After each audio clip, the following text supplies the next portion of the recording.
waxay tiri kaftami maayo cali aadan oon koob yar loo shubine kalwin maayo haasaawahee wayskambarayaaye kurka intaanu seef iga jarin maanu kululeeyo wuxuu yidhi waxaad maqashay miiriye goglaamire ku yaaliina inaad himirta muurmuursato yaad mihindisaysaa iyo ogaadeenna moohaar ku shubay mohoradiisii iyo mooyaa ka ciyey reerahaad magac wadaagteene saddexdeedii naag loogu maray waa madowdahaye in muraayadeedii jabtay ban maragu haystaaye miiskeedu waa inuu carmari magac ku yeeraaye iga maasoyaan ina caraay kuugu malaqsiine waxay tiri caliyow bahday kala cuslaa anigu buurtaase sidaad galabyad ii baacsateen bayraha baan ahay bilaash baad isaga kaya heshaye layma baayeene haddii aan u tago reer aabbahayga aad igu cabsiinayso ee aad leedahay waxaan masaga ahayn ma haystaanna bal dhowr waxa aan mudan doono baan baa la ii tumi sidii baashi soo degay ee walaalkayna boqol baa la siin iyo banaatiiqee badbaado allah cali aadanow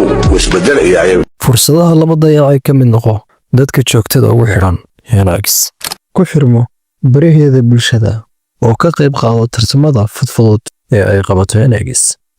fursadahaas la siinayo waa dadka booganaga subscribe uu saaran yahay oo kaliya YouTube ma lagu qabanayaa Facebook ma lagu qabanayaa TikTok Snapchat iyo dhammaan baraheena bulshada ka mid noqo dadka ku xiran si aad markaa iyada kuwa ka faa'iideysanayo uga mid noqoto abaalmarintana ugu guuleysato baraha bulshada midka lagu qaban doono gadaal ayaa laga sheegi doonaa dadka ugu horeeya noqo oo fursadaha iska dayacay abaalmarinada la bixinayo iyo waqtiyada la qabanayaba sawirka ku xiga ay kaaga muuqdaan qorowgar